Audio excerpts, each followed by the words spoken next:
어디에 있었습니까? 어떻게 알았습니까? 예, 서울에 있었습니다. 내란 사태 사전에 인지하거나 용산 대통령실하고 소통한 적 있습니까? 전혀 없었습니다. 123 내란 사태 다음 날 4일 날은 어디 있었습니까? 서울에 있었습니다. PPT 주십시오. 12월 3일과 4일 대행의 출장 내역입니다. 3일날 일찍 잠들었어도 워낙 큰 비상사태라서 내란 상황 그 당시에 전 국민이 다 알고 있던 때였습니다. 또한 비상계엄이 새벽에 해제됐는데 4일날 모든 일정 취소하고 본원으로 내려갔어야 되는 거 아닙니까? 서울 출장 계속한다는 게 말이 됩니까? 해외 출장 중이던 기관장들도 부랴부랴 돌아왔습니다. 기관 자체에서 운영하는 운영이 점검회의, 업무회의 이런 게 더 중요합니까? 본의원은 전혀 이해가 안 되고 있습니다. 원장이 공석이라고 임원이라고 부원장만 있는 상황에서 본원 누가 지킵니까? 그 부분 잠깐 말씀드려도 될까요? 아니요. 지난번 국감에 나주 본원 근무 등한시한다고 본의원이 지적했습니다. 네. 징벌성으로 내년도 예산의 여비 등이 대폭 감액됐다는 사실 벌써 잊었습니까? 알고 있습니다. 다음 PPT 주십시오. 10월 국감에서 지적받고도 유현석 대행의 출장은 계속됐습니다. 본 의원이 볼 때는 출장 중독입니다. 11월 한 달간 나주 본원 근무가 딱 또 이틀입니다. 유현석 대행 국감장에서 앞으로 주의해야겠다고 했었잖아요. 예, 그 의원님 한 말씀만 드리겠습니다. 저희가 서울 근무라는 게 저희 서울 분원 근무입니다. 스마트워크 근무고요. 거기서 정상적으로 결제하고 회의하고 다 하고 있습니다. 기관장이 무슨 비상사태가 발생을 하면 본진을 지켜야죠. 성 버리고 다른 데 가고 출장용 그런 데 가 있는 게 말이 됩니까? 계엄 해제가 된 상황을 알고 있었기 때문에 협의를 통해서 그 다음날 제가 당연직 위원장으로 하는 주재하는 회의가 있어서 부득이 그렇게 됐었습니다. 맨날 그렇게 핑계 대시잖아요. 자, 하나 더 묻겠습니다. 지난번 국감에서 지적했듯이 유현석 대행 피의자 윤석열의 대선 캠프에서 홍보 총괄했었고 이른바 김건희 라인이라고 알려져 있습니다. 그거는 아니라고 이번 12.3 윤석열 내란에 대해서 대행 어떻게 생각합니까? 윤석열 대선 캠프에서 홍보 총괄했잖아요. 네, 경선 때 했었습니다. 네네. 김건희 라인 아닙니까? 절대 아닙니다. 사람들이 그렇게 얘기하고 있습니다. 그때 저 분명히 말씀드렸지만 저는 자, 내란에 대해서 어떻게 생각합니까? 비상계엄 잘한 일입니까?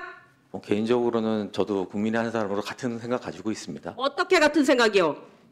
우리 국무위원님들도 다 말씀하셨지만은 그 계엄 상황에 대해서는 저도 의아하게 생각을 했었습니다. 의아하게 생각하는 게 아니라 잘못한 일이라고 왜 바로 똑바로 얘기를 못합니까? 윤석열 내란죄 맞다고 생각합니까? 그 부분은 저도 아까 장관님이랑 같은 의견이에요. 그것도 얘기 못하겠습니까? 근데 어디 한 사람의 국민이라고 운운하고 지금 얘기를 하는 것입니까? 저도 한 사람의 국민입니다.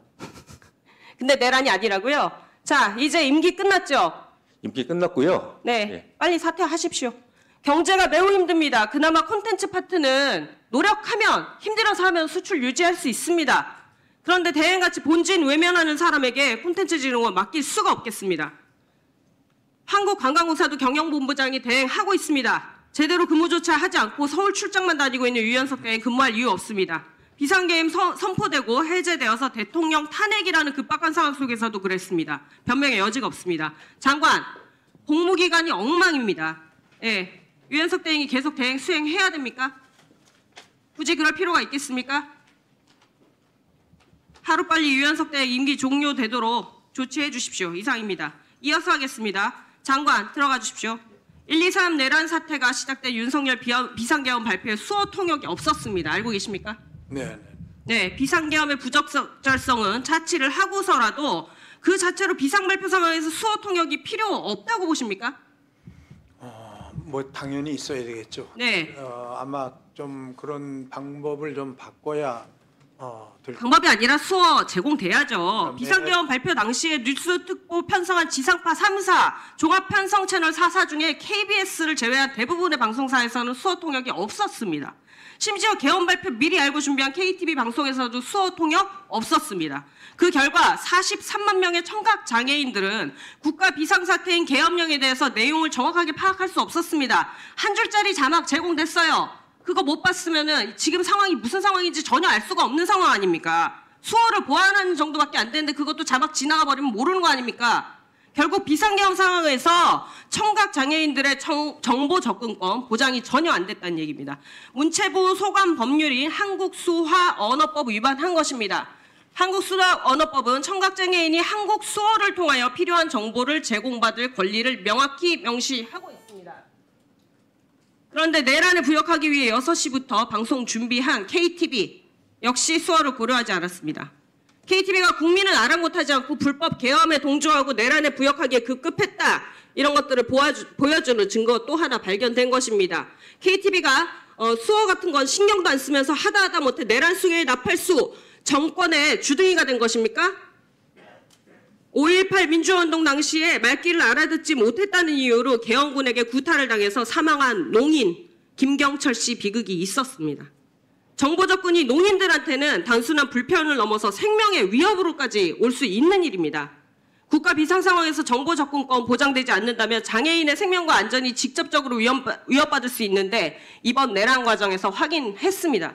장관, 해당 법률 소관한 장관으로서 개선해야 할 문제라고 생각을 하십니까? 그렇습니다. 네, 장애인 권리가 침해되는 일이 반복되지 않도록 개선 방안 마련해서 본위원한테 보고해 주십시오. 네. 마지막으로 장관께 한 말씀만 더 드리겠습니다. 많은 국민이 그래도 장관의 태도와 몸짓에서 지금 방송 보시면서 반성의 몸짓이 보인다라고 생각하고 계실 때 역시 국민의 한 사람으로서 당당하고 정의롭게 마지막 모습이 아름답도록 양심의 소리를 고하고 떠나십시오. 그것이 어릴 적 전원일기를 보면서 자란 팬이기도 한 저의 그리고 문화예술인으로서 마지막으로 드릴 수 있는 제 고언입니다. 이상입니다.